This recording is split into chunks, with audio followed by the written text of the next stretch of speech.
Hey guys, Nick Campanella here from Taylor Timepieces, and on today's episode we're going to be talking about something that I think is more about utility than anything else, and that is gym watches. As you can see, I'm not in my normal attire. I'm in some gym attire. I turned 29 this month, and I really made a commitment to myself to lose the weight that I had, have a couple extra pounds, and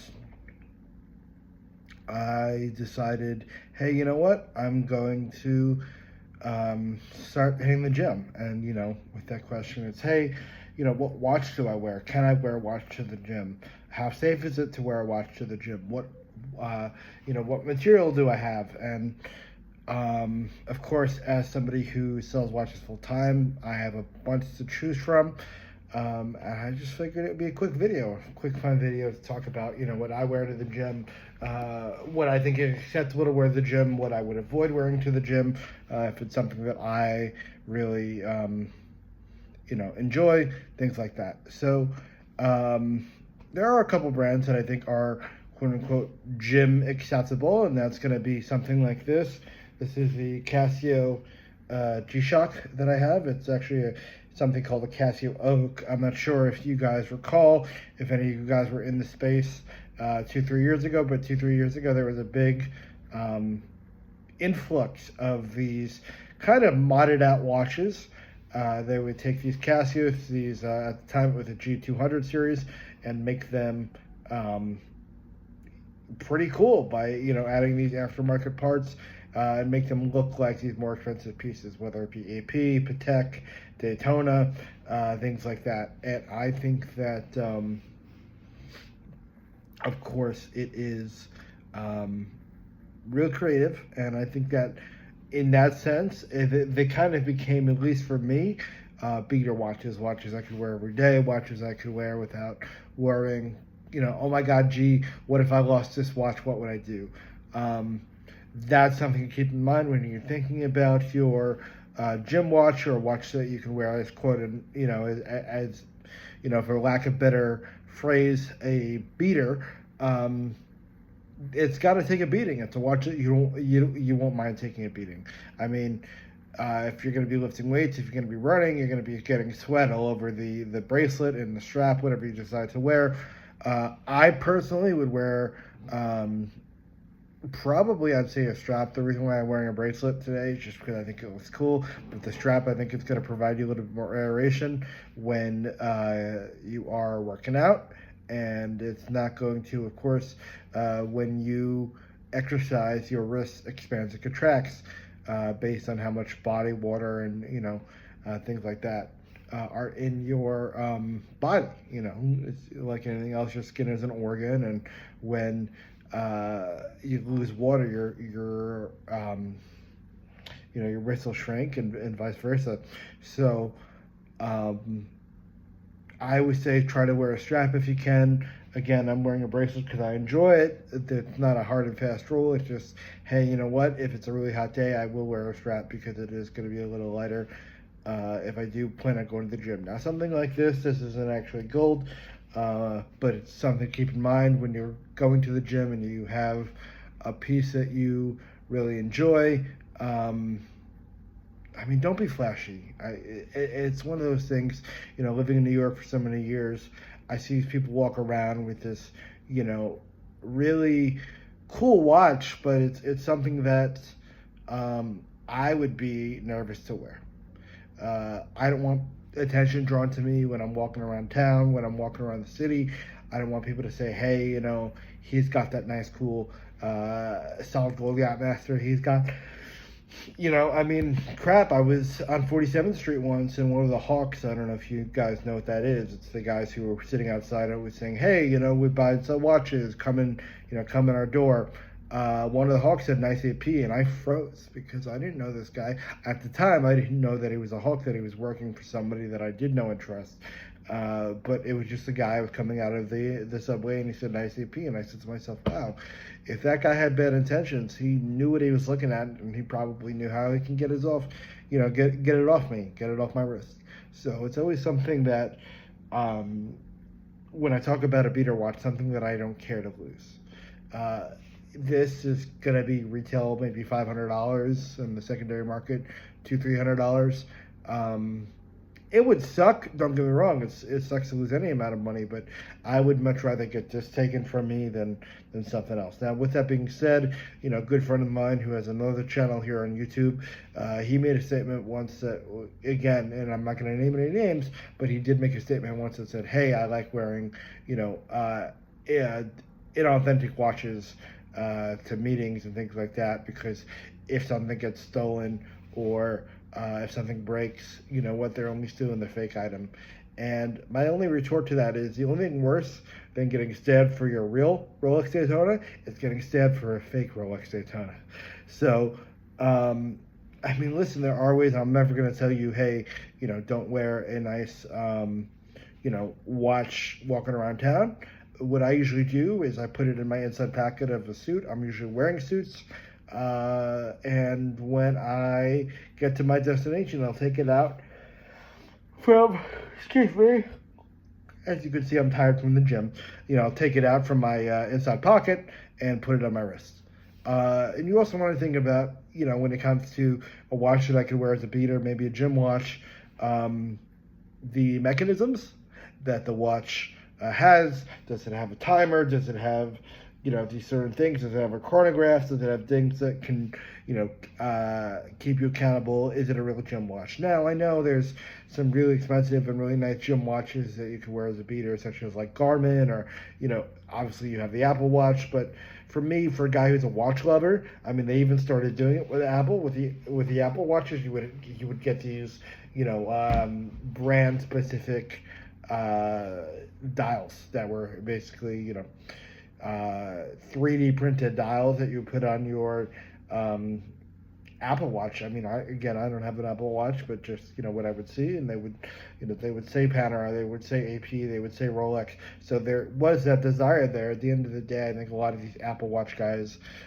want to wear that kind of stuff, but they don't know what a good alternative is. So that's why we made this video. And you just want to, again, when you're thinking about a watch, you got to think about the material.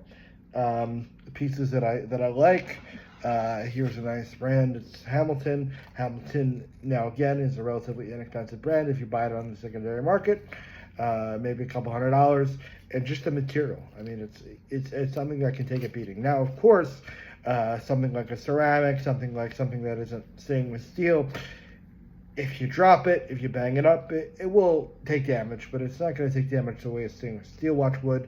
I would, of course, be careful because, if you chip a ceramic watch, you're basically screwed. It costs, several $1,000s. We had a situation a couple of years back where a gentleman dropped his Panerai ceramic and it cost him $5,000 to fix, and that was maybe an $8,000 item. And he did it because he liked the watch, but you got to be careful. So something like this, it is monotone, it is discreet. You can put it under your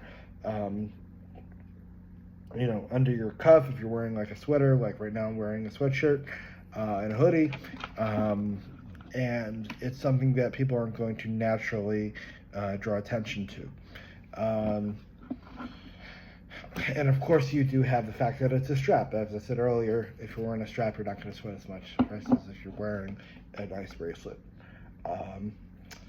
You have something like this. These are really cool. So Omega, a couple years back, they did a collaboration with Swatch. I think it was in 2021. I was in Italy at the time, so that's what I recall. And this is really cool. This is the white Snoopy one, and I really like it. They have this cool thing. It's called bioceramic, so it's not quite ceramic and it's not quite stainless steel, but something I could wear maybe to the gym, maybe on vacation, and I'm not too worried about it, getting lost or stolen or something like that. Now, of course, like I said, it would still suck, but maybe, your risk exposure is maybe anywhere from $300 to $500 as opposed to if I'm wearing an Omega maybe or a Rolex Explorer, something like this. It's a stainless steel watch. If I bang some weights onto it, it's gonna scratch up. It's gonna look like shit. We're not Mr. Tony over there where he's wearing our clients' watches to the gym. You can damage them. You really damage not just the appearance but the mechanisms if you bang it too hard.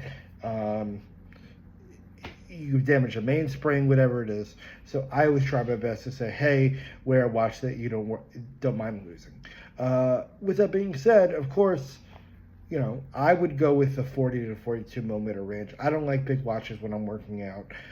Reason being is because you don't know where it's going to snag. If it snags on my shirt, perhaps, if the bigger space, the bigger surface area that a watch style has, the more chance you have that if you're doing something maybe you're not supposed to, that it's going to damage the item, or perhaps get hit or dinged, either purposely or not purposely. So that is, I think, in my opinion, why a lot of people have shied away from these more expensive watches in time being,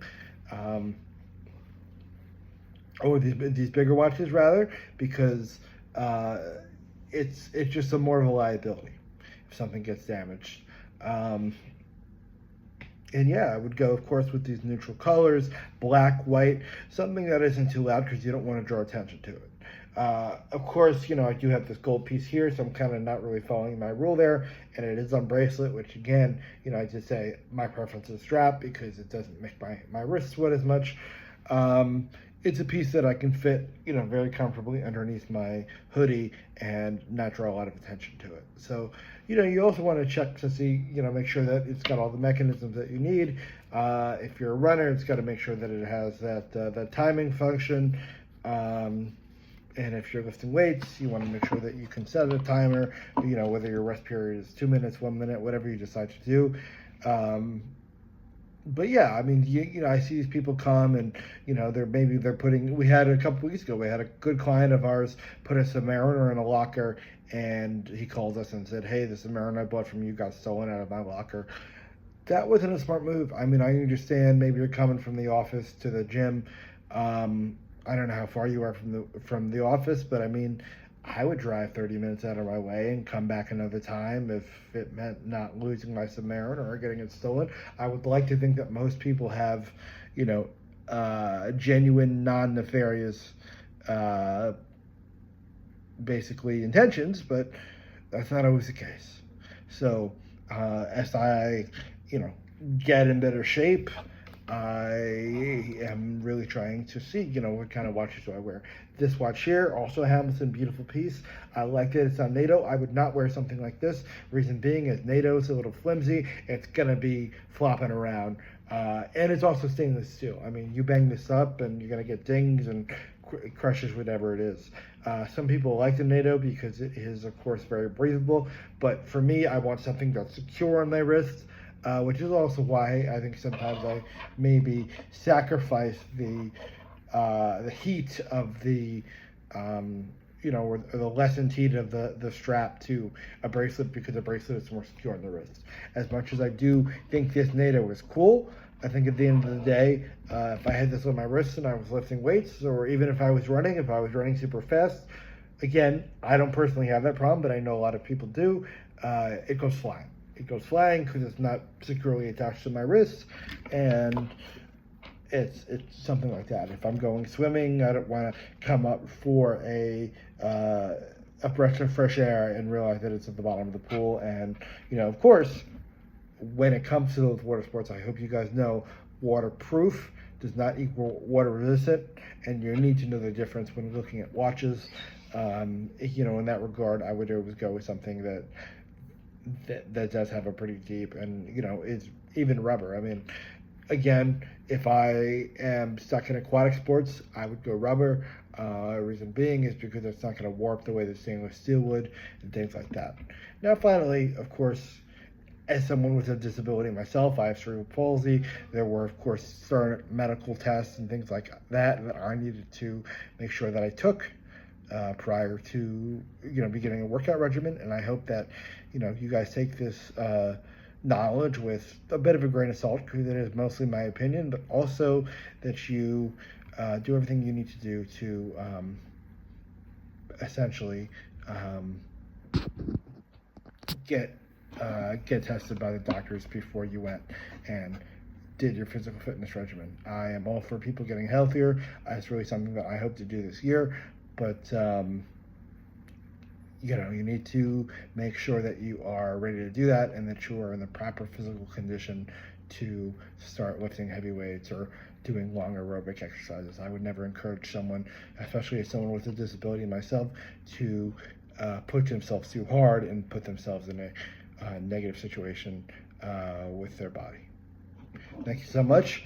And again, I hope that you guys are enjoying these videos, and we'll try to come up with at least 2 a week. Last week I was a little slow because we had a family emergency come up, but I hope that you know, we do have 1 or 2 coming out these coming weeks. And I appreciate you. Again, that's tailored_timepieces on Instagram, and we're tailored timepieces on eBay and all other platforms. Thanks. Bye-bye.